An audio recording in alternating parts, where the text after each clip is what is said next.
नमस्कार व्यूअर। आज हम फिर लेकर आए हैं आपके लिए एक नई कहानी डॉक्टर अरुणा शास्त्री की लिखी हुई अग्निशिखा।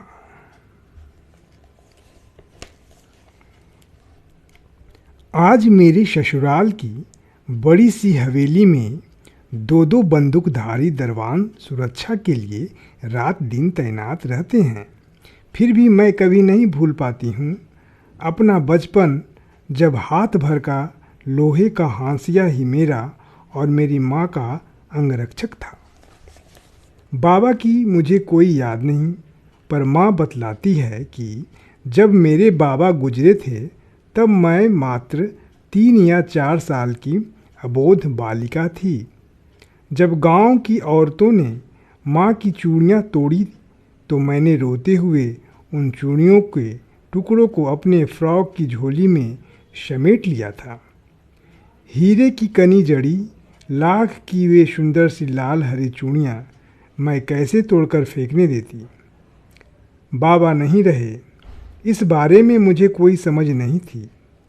रोई तो मैं भी थी, पर माँ की चूड़ियाँ टूटने पर।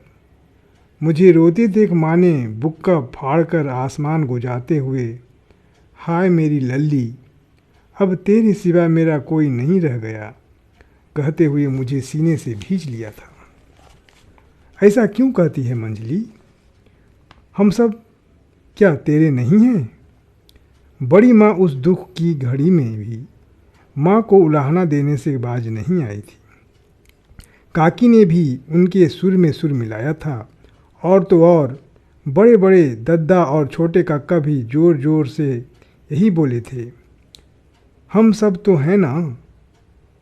बड़े दद्दा और छोटे काका के स्वर में ऐसा क्या था कि उसके बाद सहमी सहमी माँ घूंघट की ओट में निःशब्द आंसू टपकाती रही, पल्लू से आंखें नाक पोंछती रही। 13वीं तक मैं जब तक माँ के घूंघट के अंदर मुंह करके उनको देखती तो सूजी हुई डबडबाई आँखें, लाल सुर्ख नाक और तपता चेहरा उस दुख की घड़ी में भी मुझे उगते हुए सूर्य जैसा ही मोहक लगता था। इतना कि मैं उसे बार बार निहारने का लोभ संवरण नहीं कर पाती थी। मेरी बाल बुद्धि में यही आता था कि माँ चूड़ियों के टूट जाने के कारण रो रही है। मैं उन्हें सांत्वना देने के लिए कहती, माँ रो मत, मैं बाबा से कहकर तुम्हारे लिए हाट से वैसी ही चूड़ियाँ फिर से ले आऊँगी। लल्ली अब कभी ऐसा मत बोलना, कहकर माँ ने अपनी हथेली से मेरा मुंह भींच दिया था। माँ की गोरी, स्निग्ध और भरी भरी गोल कलाइयाँ चूड़ियों के बगैर कितनी सुनी लगती थी। सुहाग के उजड़ने और वैधव्य का मतलब तब मुझे क्या समझ लगा। बस इतना समझ में आ गया था कि बाबा हमें छोड़कर भगवान जी के घर दूर, बहुत दूर चले गए हैं और अब कभी भी नहीं आएंगे। बाबा तो चले गए थे, पर माँ बेटी के बीच एक तीसरा सदस्य जरूर आ गया था। वह था हंसिया।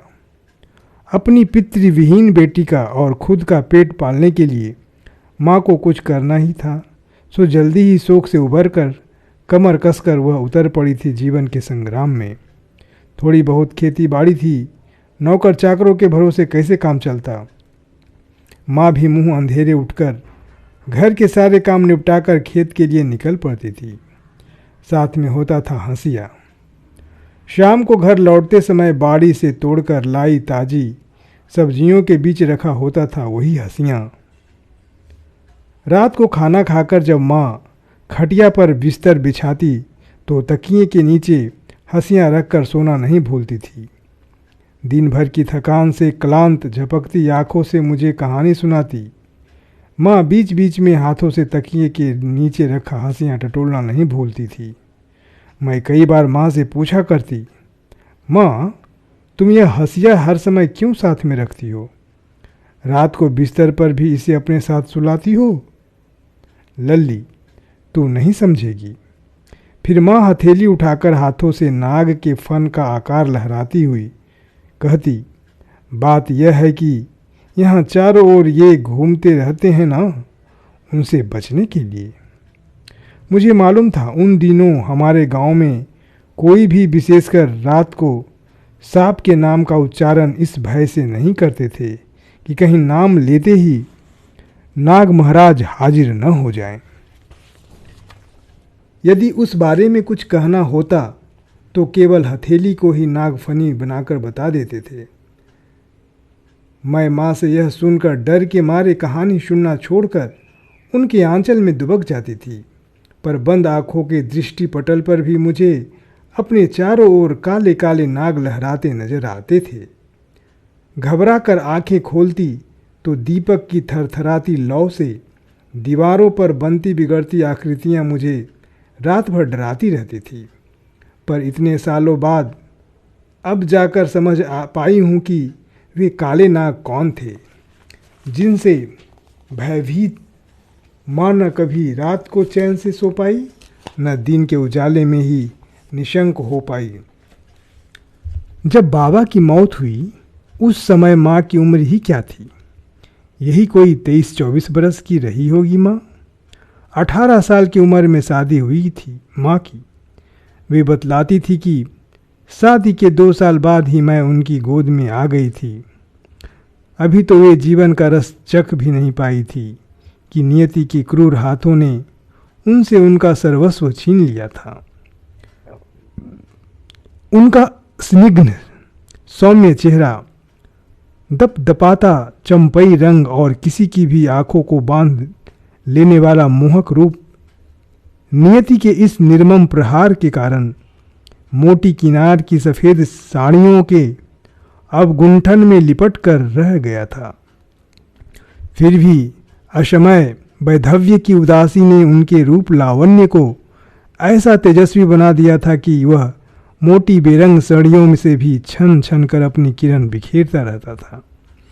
उस रूप को डसने के लिए चारों ओर मंडराते नागों के प्रति उनका आशंकित रहना गलत नहीं था। सच ही उनका यह भय निर्मूल नहीं था।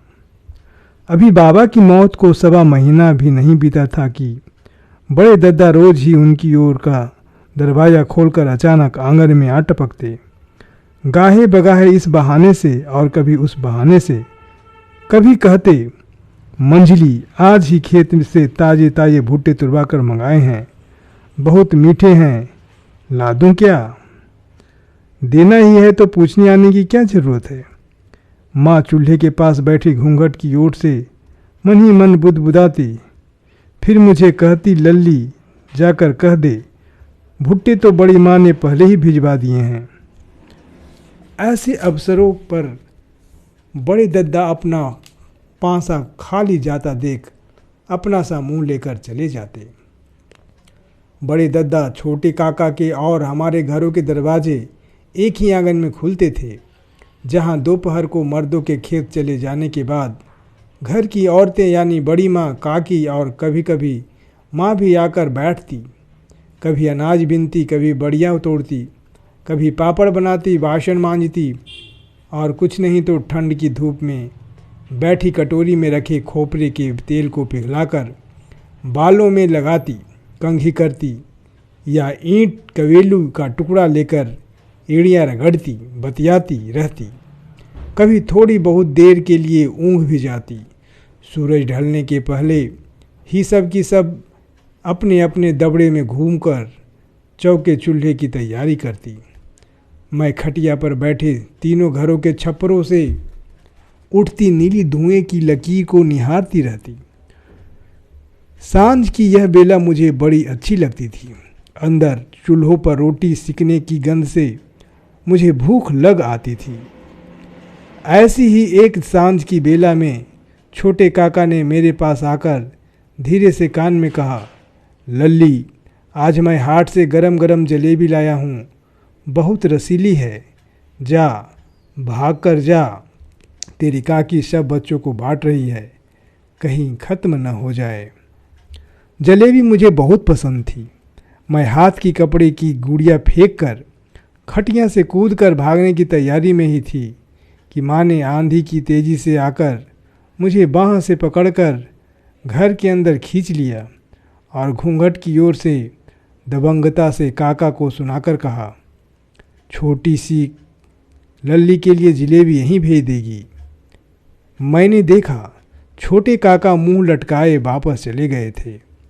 कहते हैं कि घात लगाकर बैठा हुआ शेर अपना वार करने से नहीं चूकता है। उस समय मुझे कुछ भी समझ नहीं आया था कि वास्तव में हुआ क्या था। आज याद करती हूँ तो सब कुछ कांच की तरह साफ हो जाता है। पौष माघ की कड़कड़ाटी ठंड की रात थी। अंधेरा घिरते ही हम माँ बेटी दरवाज़ा बंद कर अंदर दुबक गए थे। माँ से कहानी सुनते सुनते मैं कब गहरी नींद के आगोश में झूल गई थी मुझे नहीं मालूम। आधी रात को भड़ाक से खिड़की के पट बंद होने की तेज आवाज़ सुन मैं गहरी नींद से एकाएक जाग गई थी।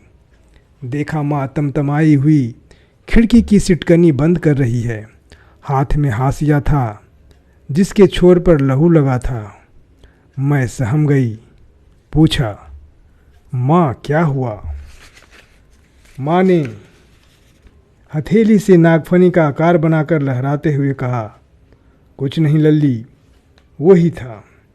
फिर माँ ने हाशिए को बाल्टी के पानी में धोकर पोंछकर वापस तकिए के नीचे रखा।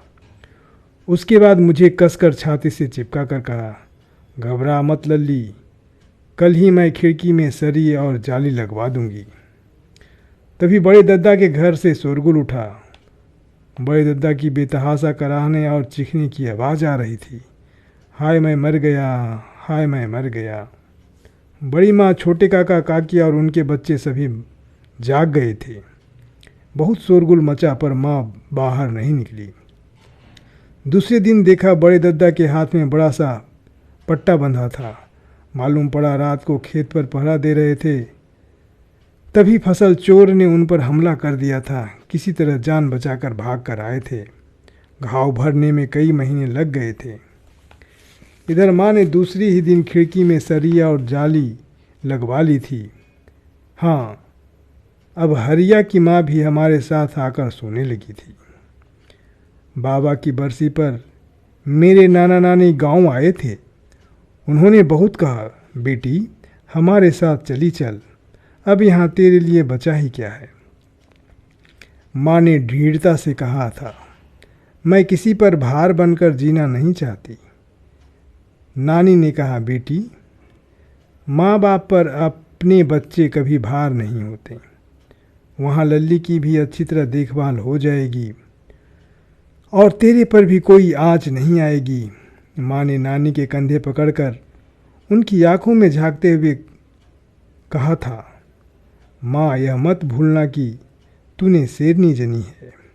सियार और भेड़िए शेरनी ही और उसके बच्चे का कुछ नहीं बिगाड़ सकते, समझी। नानी अपनी बेटी को ताकती रह गई थी।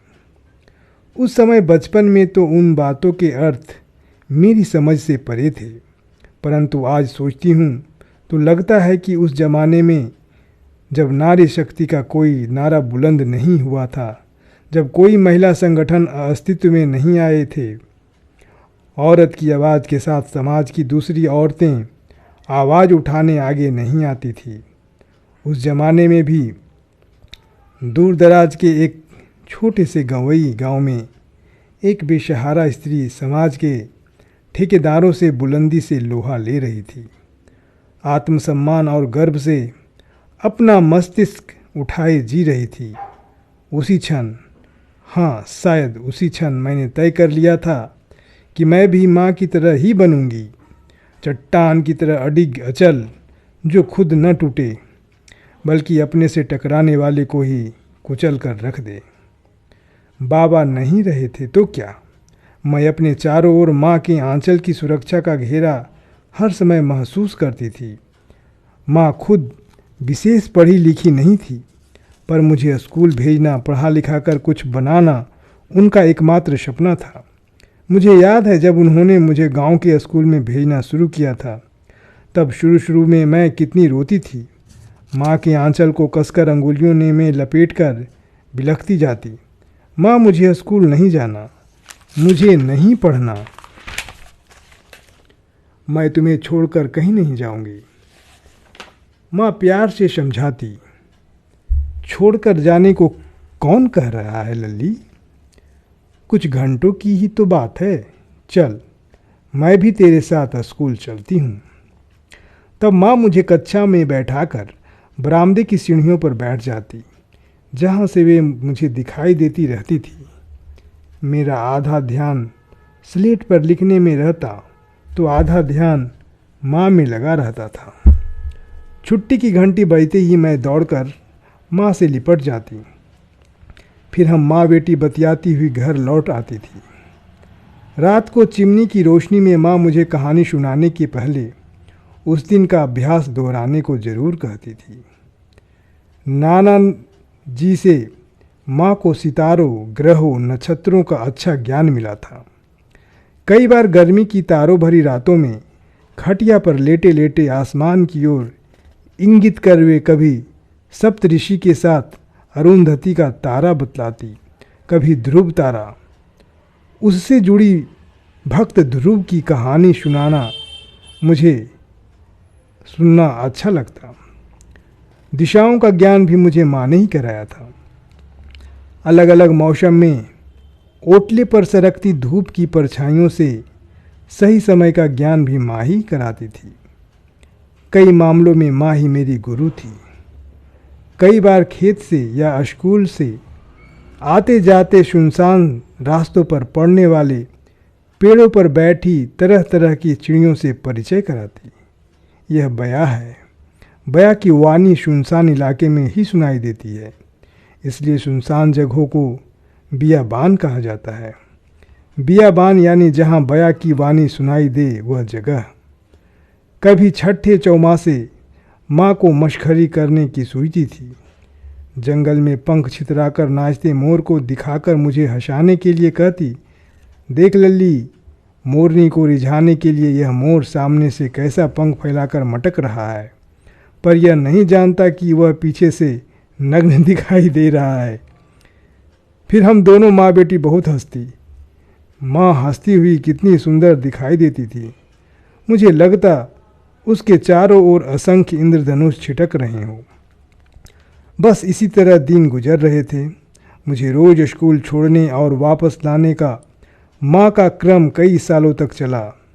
इस दौरान कई बार हरिया की माँ भी साथ रहती, और यदि वह हमारे खेत के काम में उलझी रहती तो माँ का अंगरक्षक हंसिया तो साथ रहता ही था, जिसे वह साड़ी के कछोटे में खोसे रहती थी। कारण गांव के सुनसान रास्तों पर काले नागों की बामियाँ ही बामियाँ थी। हाँ, अब मैं उनके अर्थ अच्छी तरह समझ गई हूँ, इसलिए उन्हें काले नाग ही कहूँगी।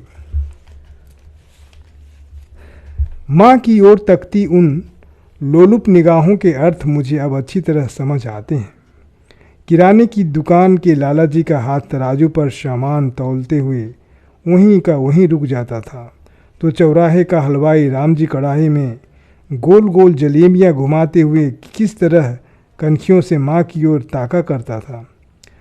पास से निकलते हुए उसने कई बार मुझे दोने में रखकर जलेबी देने की पेशकश की थी, किंतु माँ मेरा हाथ घसीटकर आगे बढ़ जाती थी। उस समय तो मुझे बहुत बुरा लगता था, पर आज सोचती हूँ तो लगता है माँ बिल्कुल ठीक ही करती थी, और उस बात को तो मैं जीवन भर नहीं भूल सकती हूँ। जमींदारी प्रथा भले ही खत्म हो गई थी, किंतु फिर भी जमींदार परिवार के दोनों भाइयों को गांव के लोग बड़े हुजूर और छोटे हुजूर कहकर ही सिर नवाते थे। उनके सामने सर उठाने की किसी की आज भी हिम्मत नहीं होती।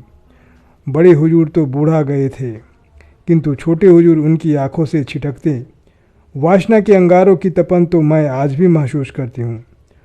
माँ के साथ स्कूल से खेत और खेत से घर लौटते हुए कई बार स्याले के दिनों उसमें सांझ ढलने लगती थी। छोटे हुजूर उस समय रास्ते में कभी बूढ़े बरगद के नीचे खड़े मोटरसाइकिल सुधरवाने का बहाना करते, कभी पनवाड़ी की दुकान पर गिलौरी चबाते, तो कभी पगडंडी के किनारे किसी भी खेत से गन्ना तोड़कर चूसते दिख जाते थे। मुझे देखकर वे हमेशा चॉकलेट या गोली देने की पेशकश करते थे। उन्हें देखते ही माँ की कोमल हथेली हाशिए के हत्थे पर और कस जाती थी। एक दिन कड़ाके की सर्दी में जब मावठे की बारिश हो रही थी, बाबा के ही मर्दाने छाते में माँ मुझे लेकर स्कूल से लौट रही थी। मुझे भीगने से बचाने के लिए छाता मेरे ऊपर ताने वह आधा भीग चुकी थी। तभी मानो पेड़ की डाली से कूदकर छोटे हुजूर सामने आ खड़े हुए।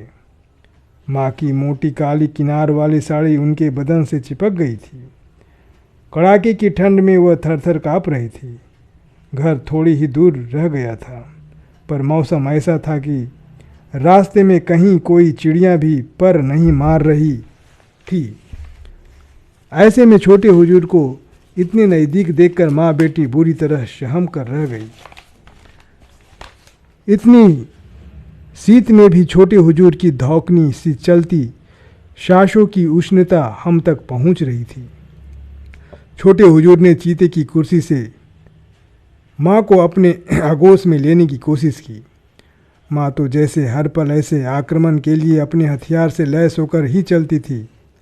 उन्होंने बिजली की तेजी से साड़ी के कचोटे में खोशा हाशियाँ निकाला और अंधाधुंध वार कर दिया। हाशिए की तीखी धार से छोटे हुजूर का बायां कंधा झूल गया और वे कंधा पकड़कर तेजी से भाग खड़े हुए। मैंने माँ की ओर देखा। वह खून सना हंसिया हाथ में थामे साक्षात दुर्गा का ही अवतार लग रही थी। आंखों से चिंगारियाँ छिटक रही थी, वैसे ही जैसे महिषासुर मर्दनी के कैलेंडर में दिखाई देती है। मुझे दहशत में देखकर माँ ने मुझे गोद में उठाकर छाती से चिपका लिया। हंसिए को कीचड़ में पोंछकर कमर में खोसा और तेज कदमों से घर की ओर चल पड़ी। थोड़ी देर बाद गांव में शोर उठा कि छोटे हुजूर को खेत पर रखवाली करते समय किसी शेरनी ने पीछे से हमला कर उनका बायां कंधा चबा डाला। बड़ी मुश्किल से वे जान बचाकर भागकर आ पाए थे। गांव भर के लोग उनकी खैरियत पूछने दौड़े चले जा रहे थे। बस माँ और मैं ही जानते थे कौन सी शेरनी ने उन्हें हमला करके घायल किया था। पहली बार मेरी आंखों के सामने कुछ घटा था। उस रात बड़ी देर तक नींद नहीं आ पाई। हम माँ बेटी दोनों छत की कड़ियाँ ताकते हुए पड़ी रही। मुझे बस एक ही उपाय सूझ रहा था। मैंने कहा, माँ, हम यह गांव छोड़कर कहीं और चलते हैं। कहाँ जाएंगे लल्ली? जहाँ भी जाएंगे ये नर 50 तो सभी जगह मिलेंगे। क्या इनसे डरकर मैं अपना गांव घर खेत छोड़ दूँ? मैं इनसे मुकाबला करना अच्छी तरह जानती हूँ। मेरा सत्य देखा नहीं है किसी ने? जो मुझे छूने की कोशिश करेगा झुलस जाएगा, समझी? मैं जानती थी ये बात। माँ मुझसे नहीं, शायद दीवारों से कान लगाकर सुनने वाले किसी ऐसे ही अदृश्य नर पिशाचों को सुनाकर अक्सर कहती रहती थी। उन दिनों की एक और याद है जो मेरे भय संतप्त हृदय पर शीतल फाहे का काम करती थी, जिनसे मुझे और माँ को अभयदान मिला था। वे थे मेरे स्कूल के प्रधानाचार्य पाठक जी। माँ उन्हें दा साहब कहती थी। शांत, सौम्य और पूजा पाठी व्यक्तित्व के थे दा साहब। धोती कुर्ता पहने, मस्तक पर तिलक लगाए, वे अत्यंत भव्य लगते थे।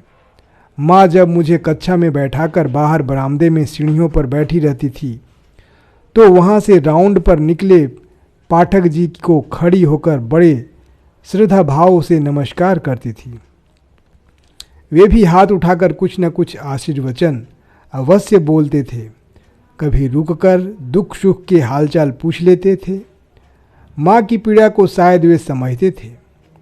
हरिया की माँ से भी उन्हें कुछ खोज खबर मिलती रहती थी। माँ के प्रति उनका अव्यक्त स्नेह और सहानुभूति थी। इसलिए शायद एक दिन उन्होंने मुझे और माँ को अपने घर बुलाया। उनकी पत्नी भी, जिन्हें माँ भाभी साहब कहती थी, उनके ही अनुकूल गंभीर विचारों की कुलीन गृहिणी थी। चाय नाश्ते के बाद दा साहब ने ही बातें शुरू की। तुम मेरी छोटी बहन की तरह हो। बहुत सोच समझकर तुम्हारे भले के लिए ही एक बात कहना चाहता हूँ। यहाँ मगरमच्छों से भरे तालाब में तुम एक मछली की तरह रह रही हो। कब कौन निगल जाए पता नहीं। सिर पर कोई साया भी नहीं। साया क्यों नहीं, मेरा ईश्वर है ना ऊपर। और फिर दा साहब आप हो, भाभी साहब हैं। माँ ने दा साहब की बात काटकर सट से कह दिया था, नहीं, ऐसा कोई जो जीवन भर तुम्हारी देखभाल करे, लल्ली की देखभाल करे। अभी तुम्हारे सामने पूरी जिंदगी पड़ी है। देखो, मैं विधवा विवाह का पक्षधर हूँ। पढ़े लिखे और समझदार लोग ही समाज में सुधार नहीं लाएंगे तो कौन लाएगा। बात यह है, मेरा छोटा भाई है शहर में, बहू एक बेटे को छोड़कर चल बसी है। अपनी लल्ली बराबर ही बेटा धनंजय है। भाई का लंबा चौड़ा कारोबार है। पैसे की कोई कमी नहीं है, पर घर संवारने के लिए लक्ष्मी चाहिए। जब से तुमको देखा है यही सोचता हूँ कि तुम ही उस घर को अच्छी तरह संभाल सकती हो। यदि तुम हाँ कहो तो मैं तुम्हारे देवर जेठ से बात करूं।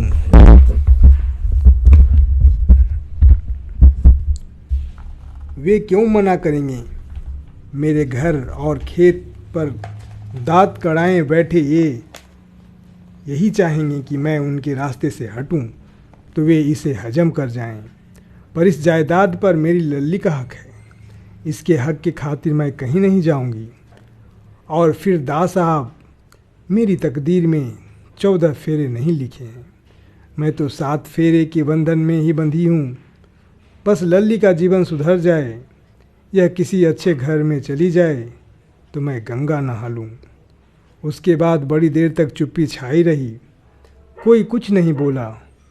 मुझे उस उम्र में इस बात की बिल्कुल समझ नहीं थी कि माँ जो कुछ कह रही है, कर रही है, वह सही है या गलत। माँ नीचा मुख किए बड़ी देर तब अपनी साड़ी का पल्लू अंगुलियों पर लपेटती खोलती रही। बहुत देर सोचने के बाद बोली, दा साहब, एक बात बोलूं? हाँ बोलो। आपने कभी बताया कि आपका भतीजा धनंजय लल्ली की उम्र का है। क्या ऐसा नहीं हो सकता कि बड़े होने पर लल्ली का रिश्ता वहाँ पक्का कर दें? खुद के भविष्य के प्रस्ताव पर पटाक्षेप कर मेरे उज्जवल भविष्य के सपने को एक प्रश्न चिन्ह में लपेटकर पाठक जी के पाले में छोड़कर माँ मेरा हाथ पकड़कर वापस आ गई थी। उसके बाद माँ मेरे भविष्य को लेकर तरह तरह के रंग बिरंगे सपने बुनने लगी थी।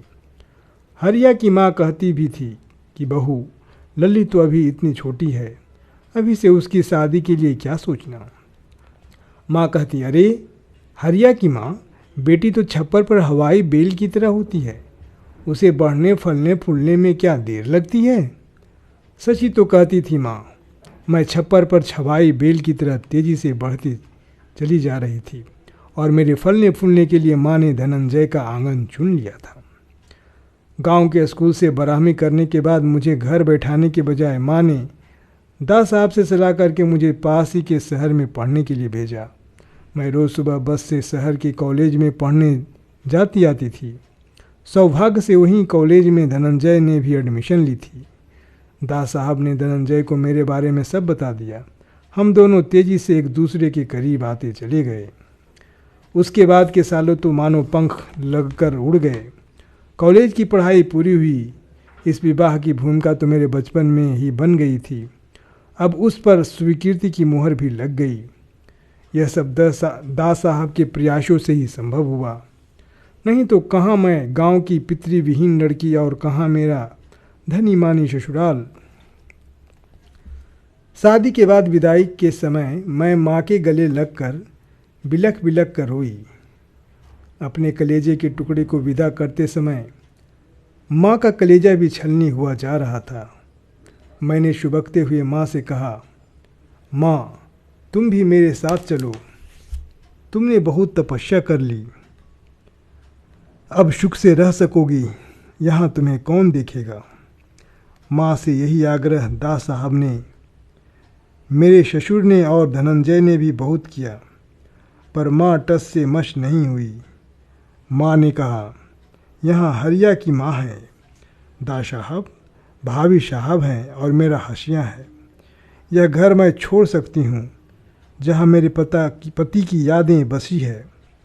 मेरी लल्ली के बचपन की किलकारियाँ की गूंज यहाँ कन कन में समाई हुई है। इन्हीं सब यादों के सहारे तो मैं अपनी बची खुची ज़िंदगी मज़े से गुजार लूँगी। अब तो बालों में चांदी भी झलकने लगी है और फिर सभी काले नाग भी पोपले मुख के दंश विहीन हो गए हैं। तूफान तो सर पर से गुजर चुका है। हम सभी निरुत्तर थे, क्या कहते।